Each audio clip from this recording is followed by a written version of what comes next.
Hello, hello, everyone, and welcome to today's episode of Healthy Living Happy Midlife. I am very excited today to introduce you, actually reintroduce you to Rebecca Russel, who is a metabolism and lifestyle coach. She is also an author and certified essential oil specialist.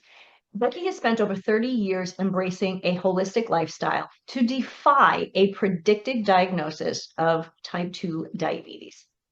Not even being diagnosed with or pre-diabetic at 68, she's learned through her experience what it takes to truly thrive and is passionate about making that path easy for others. Becky, welcome to our program today. Thank you. I'm so happy to be here. Me too. I'm excited for so many reasons. The things that you do and I do go hand in hand. We always think of our health as, just our nutrition or just our workouts, but there's so much more involved. Right. So I read a little bit of your bio, who you are, what you've been doing. Tell us a little more. Tell us deeper. Who is Becky Russell?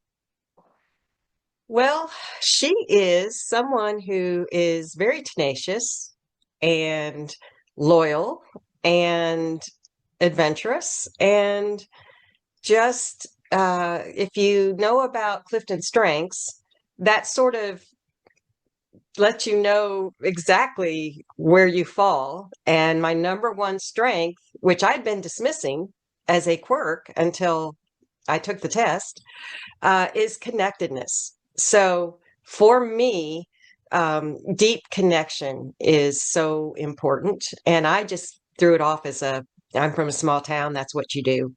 Everyone's family. But no, it's a big deal. So I lead with that now instead of just dismissing it. And your number five strength is your anchoring strength.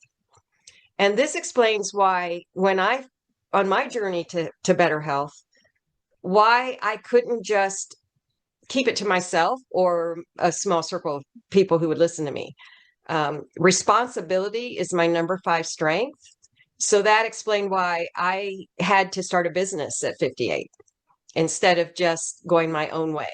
And so I'm very purpose driven, have always been that as well. So that's a pretty good nutshell of who I I am. think so.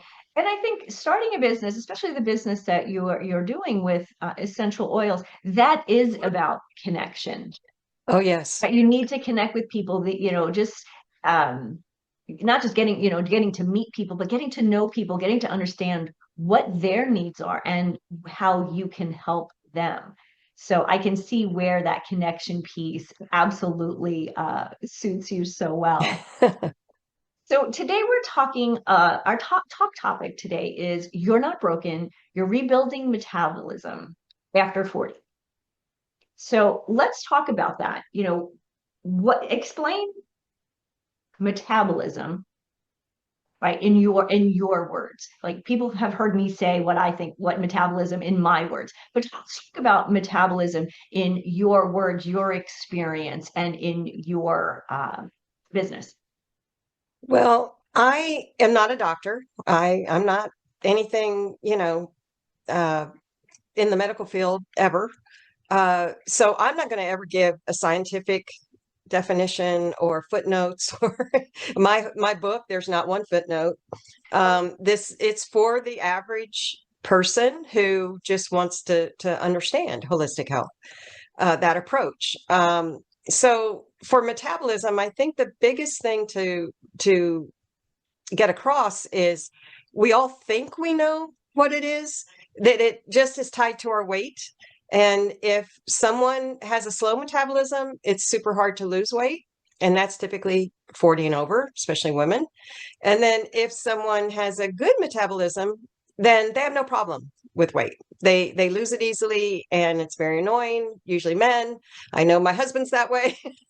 So we sort of bring it down to such a basic thing like it's what's the number on the scale.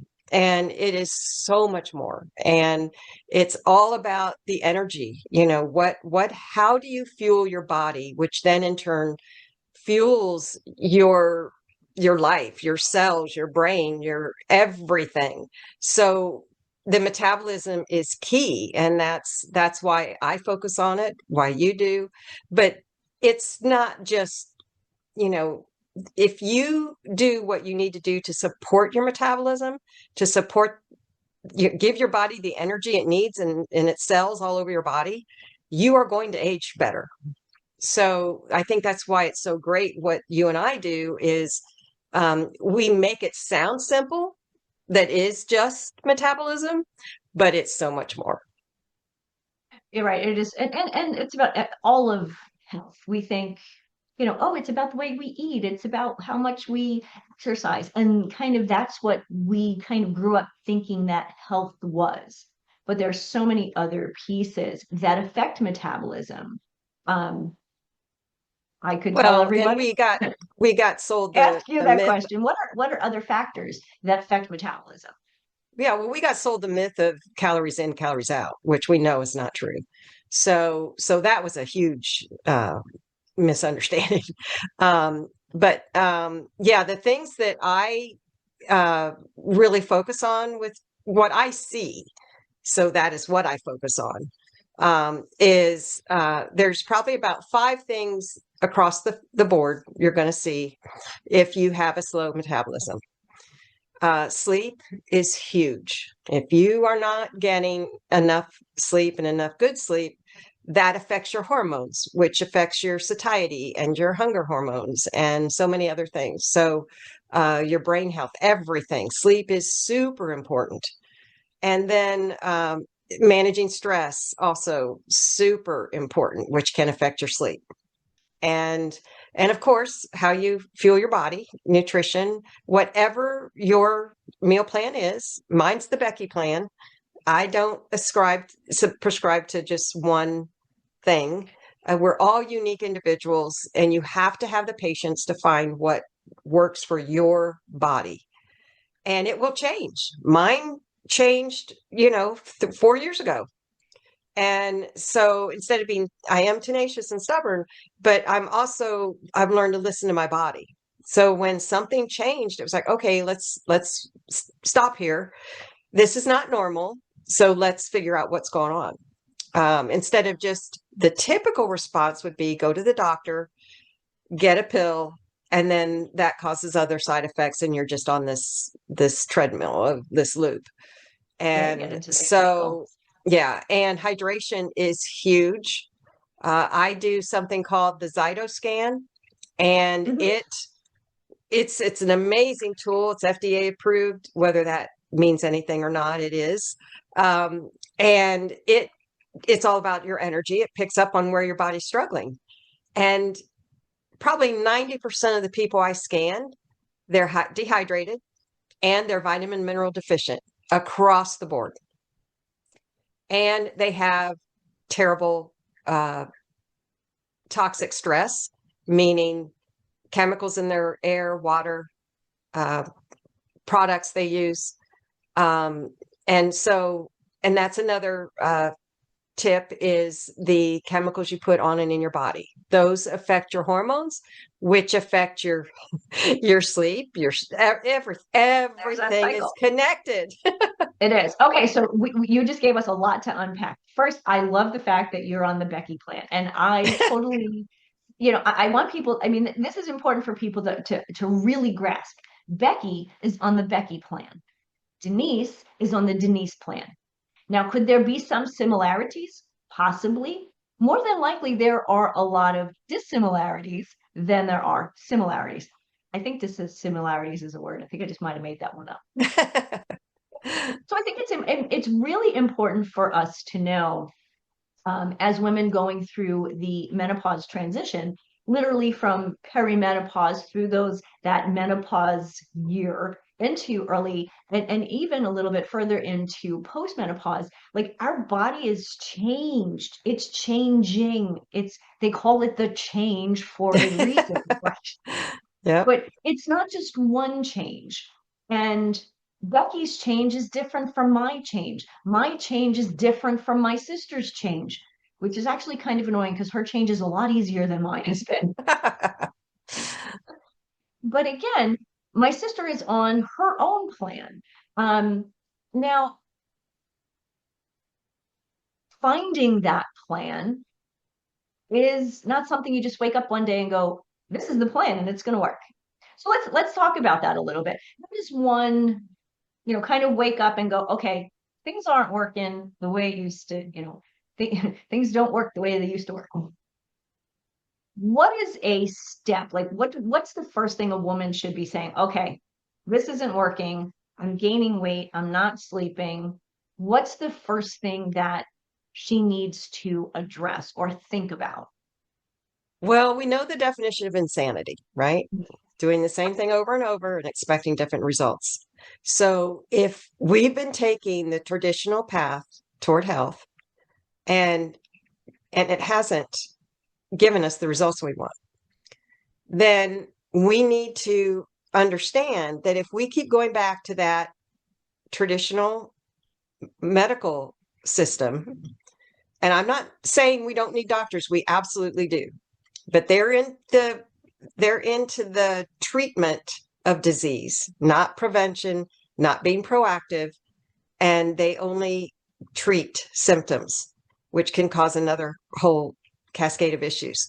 So if you are not getting the results you want in that system, then you can't keep going back to that same system and thinking they're going to give you another answer. So I sometimes tell people, if you had a car mechanic that was in your family went to them for generations, they're good people, they know what they're doing, they're honest, and you've taken your cars there your whole life, and then you get a diesel truck and you go there and they're like, I'm sorry, we don't do diesel. We don't do it. Yeah, but you're my guy. Well, it's just, we don't do that. But please just look at it. And they, out of a favor, they may do it, but that's not their area of expertise. And finally, after more money and time, they're like, sorry, I've done what I know. I can't help you. And so why would you keep going back to that person who is not trained to give you what you need? So I love that analogy you just gave us.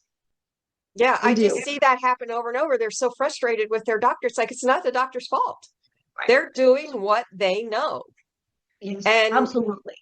But here's where people get stuck. And I sympathize because a lot of times the doctors that are outside of that, the natural practitioners, the holistic people, integrative medicine, and there you have to be careful too, because a lot of doctors with DO after their name are no more DO than anyone. They just have that certificate. They don't practice it. So you need to have word of mouth referrals. Don't just look at the letters behind their names either. Well-meaning, but they are not holistic. And so you have to budget it just like you would a new car or a vacation. You can't, if this is a priority, like for me, it was because of my genes. If I truly believe, if I had not gone down this alternative route, I would be a type 2 diabetic and have all the health issues that go with it. High blood pressure. Let's really dive into that actually. So the question is, so you got into this line of understanding work education because of your own health issues. So let's actually backtrack and tell people, because you have all of this knowledge and experience, but what led to that need for that piece of education that you needed for you? Yeah, most of us know, if we're not diabetic, we know someone who is. And in my family, my mom and two aunts were diagnosed in their 40s, type 2. And then the other aunt had lupus, which is another autoimmune disease. Now, to be fair, two of the three smoked, sedentary, and all three had weight issues, food addictions. So when I grew up, all I saw was sickness and obesity, and it was very stressful. It was a very helpless feeling watching them be so sick. And the one aunt died at 60, my mom at 69. The other aunt, the one with lupus, I think 70 something. And then at 67, I'm 68 now. I was the matriarch of the family. The last aunt died. And I think the reason she lived longer was she never smoked. But for all of them, their quality of life, especially the last 10 years, was terrible. So when you grow up seeing people die too young, live in pain, it's like, I don't want that. So at 35, or around that age, I get diagnosed pre-diabetic, and I'm like, how? I never had a weight issue. I was always very active. Now I didn't understand nutrition. I own that. And I did not have a good relationship with food because I saw food as the enemy. I blamed the food for, of course, now we can sort of blame the food, knowing what's in it. But, I blamed food. So it was like I went too far the other way of I don't care. I eat enough to live, but I don't care. And so that was the slim fast drinks and because I just didn't care. And that's not healthy. I know that now, but that's what I knew at the time. And so keeping that number down on the scale was super important to me. And I never smoked. So to have that diagnosed, and the only reason I knew that early was because I was proactive. And they wanted me on a statin right away because my cholesterol was high. And so I was like, I saw what happened with the traditional route, and I didn't want that. So I was living in Dallas at the time, which is very progressive, and compared to Ohio, where I'm from. And so I had a doctor of Oriental medicine right down the street that came highly recommended. And the most fascinating thing to me, what really blew my mind, was she looked at my blood labs and she said, Becky, your cholesterol is not the issue. Your thyroid is off. And if you give me time to get that balanced, your cholesterol is going to be fine. And it shocked me. Like, the family doctor didn't catch that. The endocrinologist didn't catch that. And here's this stranger looking at my numbers saying, that's not even the issue. So it wasn't a quick fix. We had to try different supplements, but there was no big diet shift. There was no big overhaul in my life.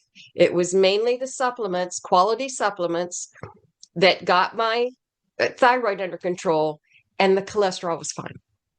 So that's just one example in my life where treating symptoms is a red flag, because think about what that would have done to my body, going on a statin that I did not need and ignoring the thyroid issue. Right. It wasn't actually fixing the problem. No. So that's an interesting piece, the thyroid and cholesterol, because typically as we get older, we do see our lipid numbers, like the good ones go down and the bad ones go up, right? There is a trend, and that comes with age, right?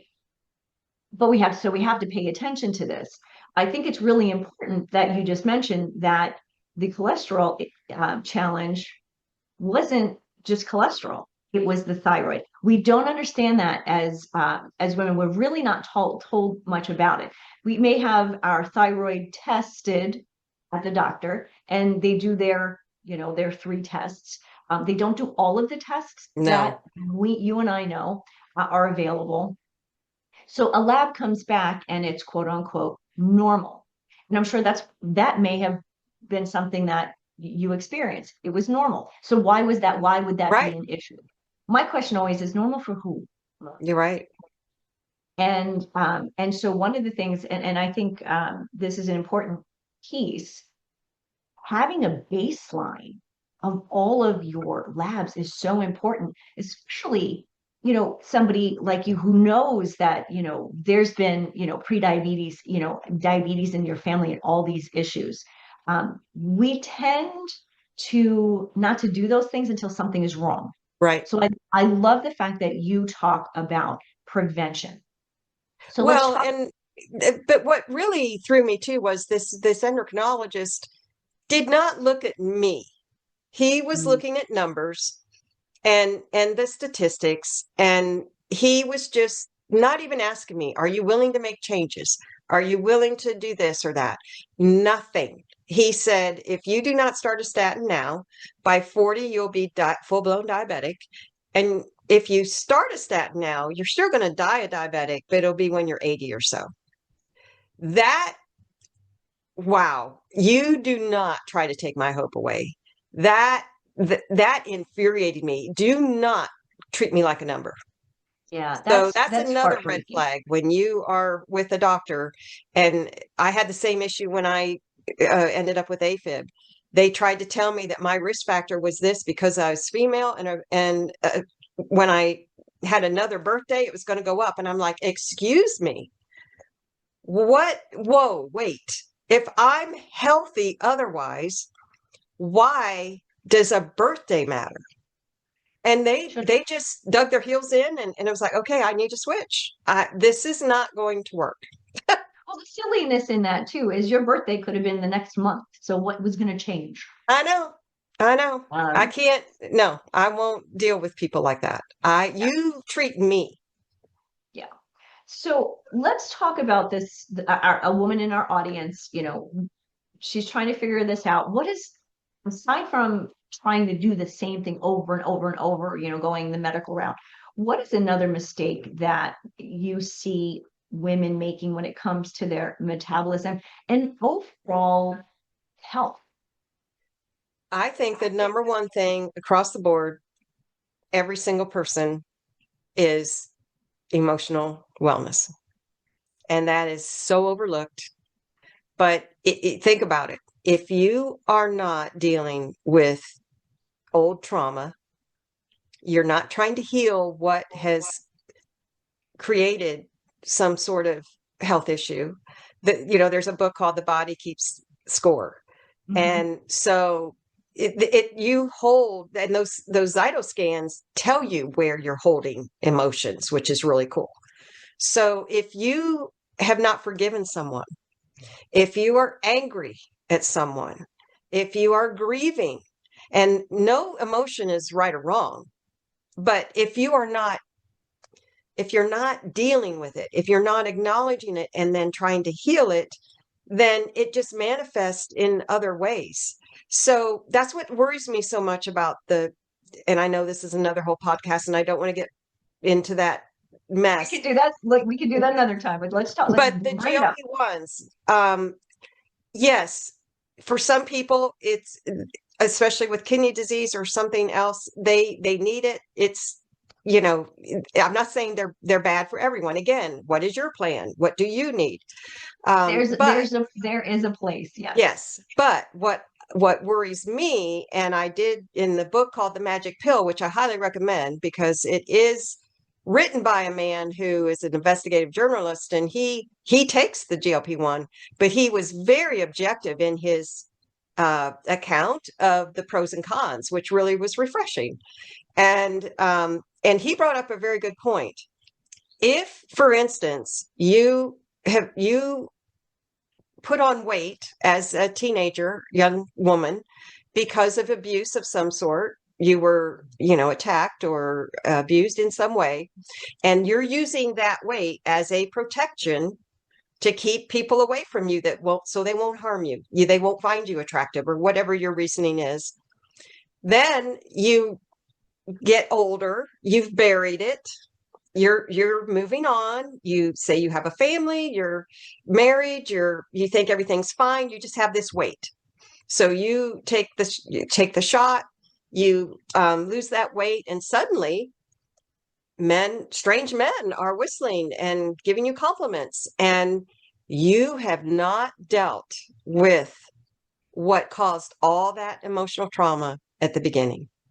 And this can have so really bad repercussions. So there's no way out of emotional trauma. You have to deal with it, and it's not fun. It is not fun. But you again need to find your way of dealing with that. Whether some people just have to meditate, journal on those emotions, Some need a talk therapy. Some need, you know, tapping, essential oils. There's so many ways to address this, but if you don't, it's going to come back in some shape or form. So that was something that every person you talk to, whatever if they're stuck, health, business, whatever it is, it typically, if you keep asking why, it will come back to self-worth. And That's a if good point. you are not dealing with that, why do you not feel worthy of love or health or happiness? If you don't deal with that, Yeah. it's going to sabotage everything you do. Yes. And with emotion, so this is it leads to stress, but it's not exactly stress, right? So I want to let's make this clear that this, emotional trauma is real. We know Oh, this, yes. right? And that obviously creates stress in life, right? Especially if you're not, well, even if you're dealing with it, that's stressful. If you're not dealing with it, it's stressful. So you have Yeah. this emotional challenge, and then it's increasing your stress level, which of course we know increases our cortisol, which Yeah. messes up with our sleep, which messes up with our metabolism. So it's important, thing that we're talking about. There's so many pieces to what a healthy body, mind, spirit, all of these things. So to be a healthy human, all of these things that we've talked about are essential for us to understand and manage. So how do essential oils help people manage this kind of trauma? How does it help people manage stress? And I know the answers to these questions because I have my essential oils right here. I have three of them right here. But I think it's really important because sometimes people go, "Oh, that's kind of woo-woo. That's kind of like whatever." Right. But let's talk about the essential oil in itself. Like, what does it do? Where does it come from? What is the research behind it to explain to people who, that there's real basis to this.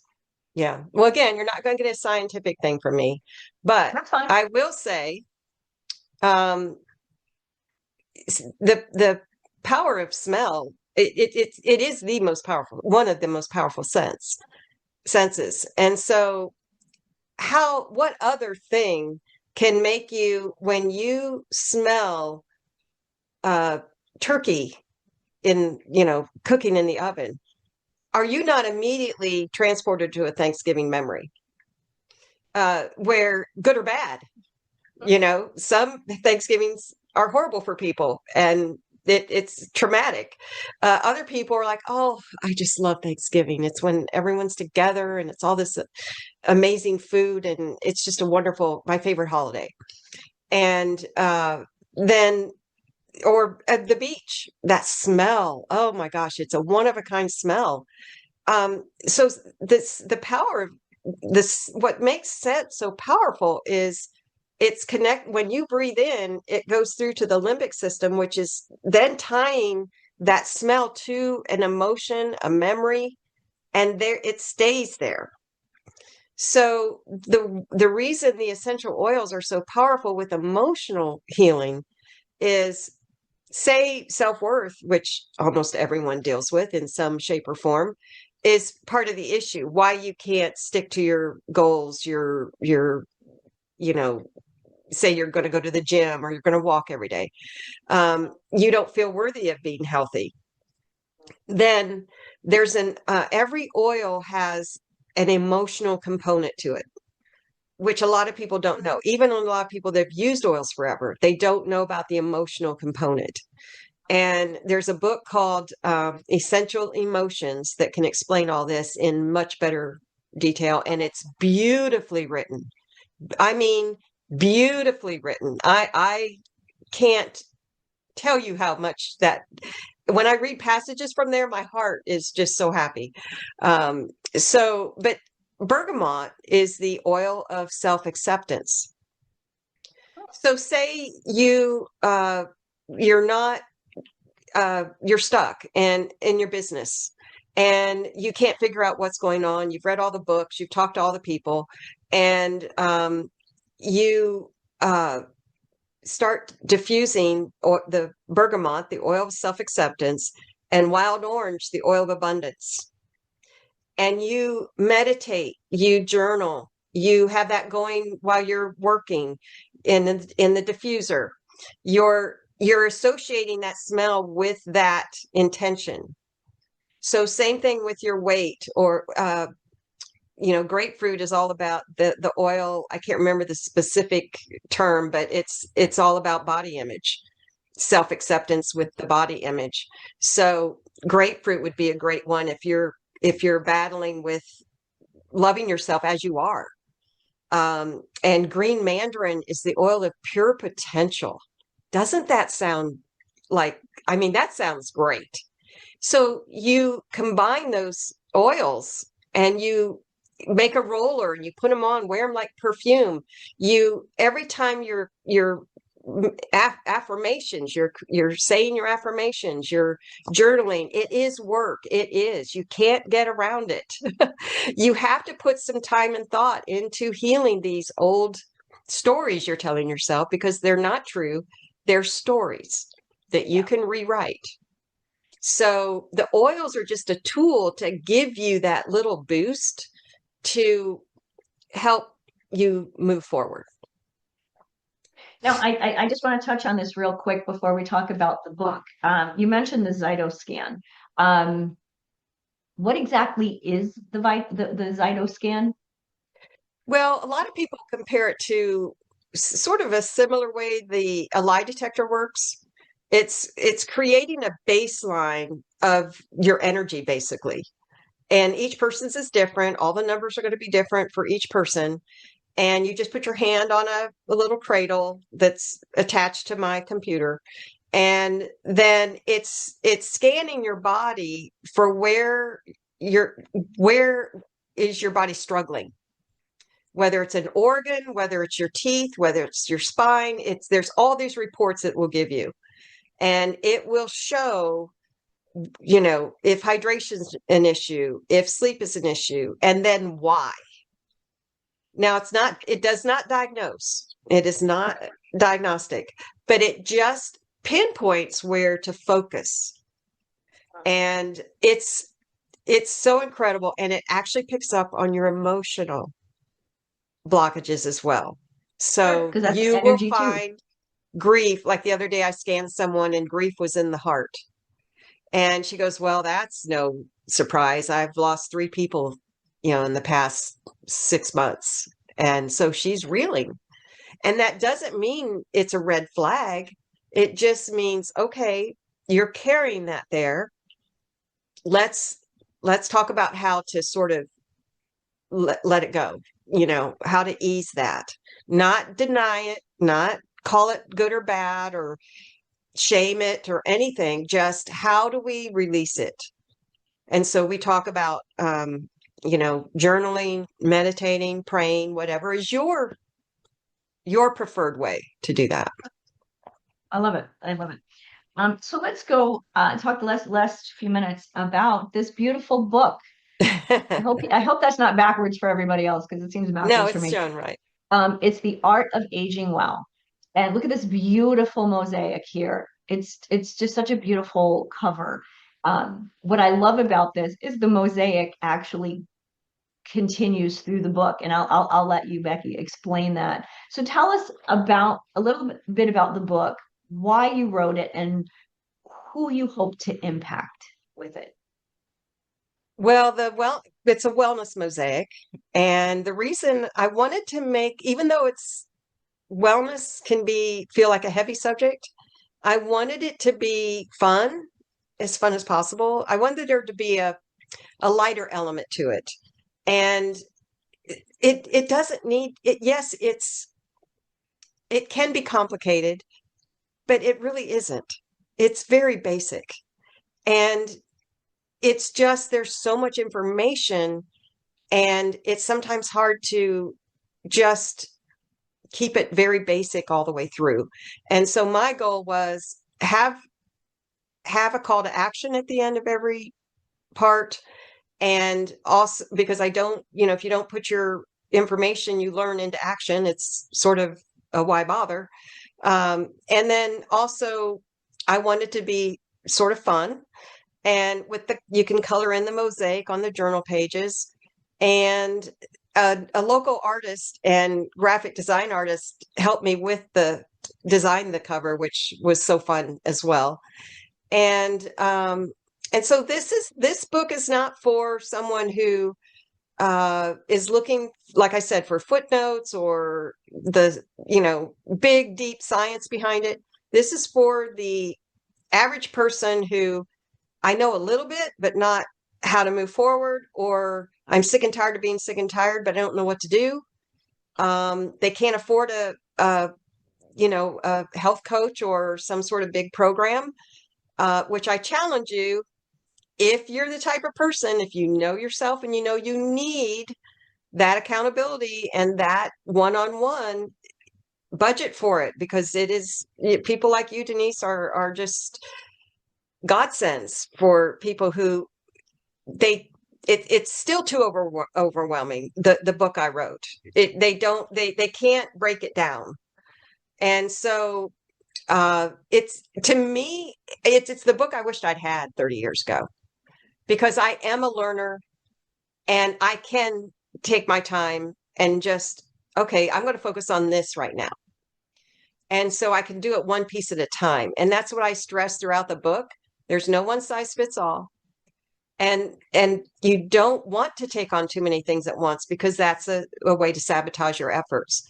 So just go slow and steady. And the other thing that was super important to me, and what a lot of people say is one of their favorite parts, at the end of the chapters, I have a resource section. So if you want to deep dive into emotional wellness therapies, I list the different ones. If you want, the different books, the different podcasts, if you want to know more about gut health, which is a huge topic, there's a lot of books, podcasts, etc. So it's not that I don't want to help those who are farther along. It's just, I feel those people are already learners. They've probably already accessed a lot of those resources. But for people who really want to understand it, but they don't know where to start, then I've set it up into different parts, and you can go to the piece but it still helps to talk to someone. Yeah, that's the piece that I think is really special about the book is, yes, someone can read it from, beginning to end and kind of work sequentially that way. But they could also jump to a section that really resonates and maybe the challenge that they're working on. I love that you have all of the resources there. I actually didn't know that a friend of ours, Violet, had written a book. I had no idea. So that was, something, I knew I learned, support her, support myself and my clients. The thing that, of course, that's unique about this is you talk about the essential oils in each section. How fun was that, connecting all of the amazing essential oils? I mean, how many of them are there? I mean, I have a whole piece, but it seems like there's always more. Oh, yeah. Yeah.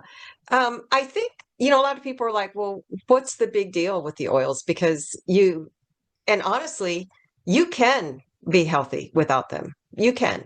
I did not find the oils until 10 years ago, and I was already pretty healthy, but they up-leveled my health.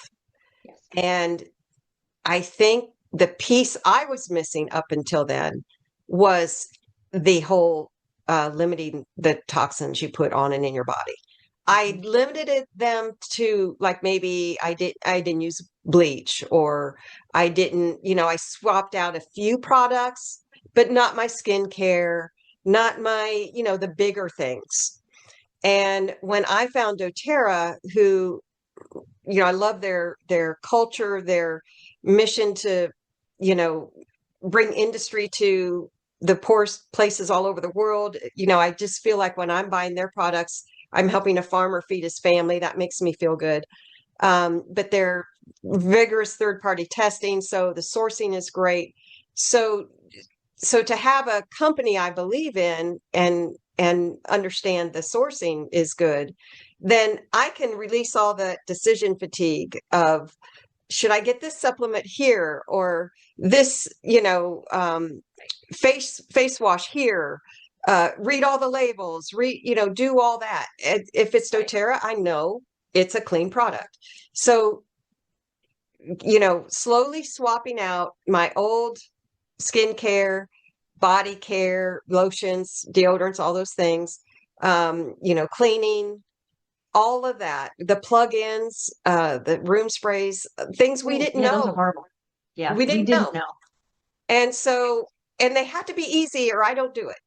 So I'm not this big DIY person. So if you think that's an issue, it does not have to be.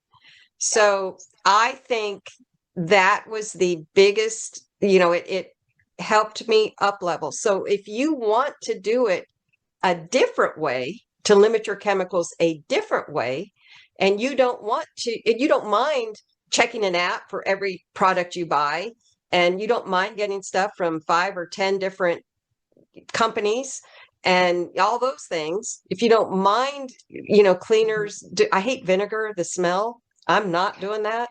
My husband's So the same way. if you just want to make your cleaning things, you do you, however you limit those chemicals, I can't stress that enough. Get your water tested. That is huge. I did not know that before. So, all these things. yeah. So that is what the oils, and then you add the emotional aspect. So to me, I use them like medicine. I use them all day, every day. And I have a book that is my Bible that I go to look for recipes and protocols. But again, you have to have all the oils ready and there for when you have something come up. So if you're trying to get over a cold and you don't have your breathe oil and your other things that you take with naturally, what are you going to do? You're going to run to the drugstore and get a cough medicine full of chemicals, and it's going to just be in your system for how long, upset your gut biome, create more inflammation in other ways. So you have to be proactive and prepared. And that's what I love about the oils, because I can take care of most things myself, and I don't need to go to the walk-in clinic for many things. So other people, that stresses them. I love having that control. I want to do what I can for myself before I go somewhere else. Right. And this goes back to the you do you. Yes. The oils give us a great tool, right? We're always looking, people are always looking for shortcuts. This is something that you can have at your fingertips. Now, obviously, someone's just looking, there's a handful of oils that they should start with. Let's just talk about that, and then we'll talk about your free gift for our guests. Yeah, well, we talked about stress, we talked about sleep, and digestive issues are huge as well. So peppermint, lemon, and lavender are the most well-known popular oils. So peppermint is awesome for any kind of digestive issue, for any kind of head or neck tension. It's great for cooling down the body. So hot flashes. Hot flashes. Yeah. And lemon is an amazing natural detox. So put a drop in your clean water, and don't overdo it though. I had one sweet lady. She loved her Pal's Tea, which is a Southern fast food place. And she loved wild orange. So she was putting that in her tea. And she said, Becky, there's something wrong with this wild orange. And I said, what do you mean? She goes, it's really causing me some issues. And she says, it's not supposed to be a diuretic, is it? And I go, no. And I go, how many drops are you using? And she said 5. And I was like, I 1 drop per 8 ounces. And I know I told you that. And she goes, I know, but it just tastes so good. Gotta So reel her in a little bit. back her down. They're powerful. They're natural, but they're powerful. So you do have to understand, talk to someone like me or do your research, but you have to respect them because they are powerful. So and then Absolutely. so lemon that's what I did. I added lemon to my water to get over my Diet Coke habit that I had years ago because plain water just wasn't going to do it. Yeah. Lemon in my A lot of water people say that. tasted amazing. I love it. Now I'm into lime for some reason. That really appeals to me. Um, Taste change. yeah, and then lavender, of course, it's called the Swiss Army knife of oils. It's great for skin. It's great for calming. It's great for sleep. So now for me, it only takes the edge off. I have this incredible creative brain. It's not enough. I have to add other oils, but it is in there. But it's very calming. So calming to the skin, calming to the brain, the body. So those are the beginner trio for I most love it. people. Okay. And we will make sure that there are links in the show notes so people can connect with you because I recommend anybody who's interested in learning more about essential oils, you really do need to speak with Becky. Um, it's not something to kind of go alone. There's a lot of No. garbage out in this, on shelves in stores. So please make sure you connect with Becky. Before we go though, Becky, I know you have a free gift for our guests. I'd like for you to share that, please. Yeah, I have a guide that's the ultimate guide to boost metabolism, 5 day in 5 days. So if that's something now that may be redundant for your people, but the other thing, and I just thought of this, is I have a little worksheet that um, if they're interested in creating a blend of oils around their word for the year. So say your word for the year is flow. Say impact. Oh, impact. Okay. Yeah. So if you have a word that you are using to guide you throughout the year, which I think is a great idea, then if you can come up with based on that book or Googling, however you figure it out, or talk to me, which oils are going to support that word. So when I had the word flow for the year, cypress is the oil of motion and flow. And of course, abundance, wild orange. And then hinoki, which is an oil a lot of people have not heard of. It's not one of the more common ones. It's the oil of natural harmony. So I wanted to be calm during my search for the flow.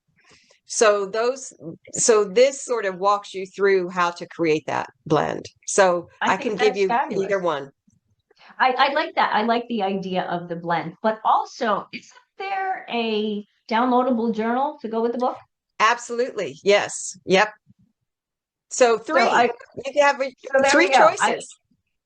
Absolutely. So we've given our audience here choices of the gift. You can pick all three of them, everyone, because the Yep. links will be there. But I do think, for those of you who are listening, who are really starting to kind of wonder, okay, I kind of know what I'm doing with my health, but I need a little bit of guidance. Start with the book, The Art of Aging Well. The subtitle is Hope and Health Beyond Your Genetics. I think that's really an important piece because we all think that our genetics plays the biggest role, and it does not. It does play a role, but it's not as big as you think. So, Becky, thank you so much for being with us today and teaching us so much about metabolism and stress and anxiety and emotional challenges and how essential oils can help manage all of those things. Well, thank you. I'm so humbled to be on, and I appreciate you and all that you do to help people as well. Thank you so much. And to our listeners, thank you so much for joining us for another episode. We are here every Wednesday, 12 p.m. Pacific time. We go live or we get published. If something here resonated with you, please make sure you subscribe. And if it's something that you know you have a friend or family member who needs to hear this message, please share it with them. Until next time, until next week, everyone, I leave you with this: healthy living, happy midlife. Have a great day, everyone. Thank you for joining me for another episode of Healthy Living, Happy Midlife. My hope is that today's conversation left you inspired, encouraged, and ready to take the next step toward creating a vibrant, fulfilling life that you deserve. Remember, you don't have to settle for fatigue, brain fog, or frustration. Midlife is not the end of your story. It's the doorway to your next best chapter. And I'm here to help you walk through it with energy, with confidence, and with joy. So if you're ready to take this journey further, I invite you to schedule a free strategy call with me. The link is in the show notes. And together we'll design a plan that works for you at this time in your life, for your body. So be sure to subscribe, rate, and review your show, the show on your favorite podcast platform. Catch the video version on YouTube so you never miss another episode. Share it with a friend who needs to hear that midlife can truly be the most powerful season of her life. Until next time, I'm Denise Stegall, reminding you that healthy living, happy midlife is not just possible, it's yours for the taking.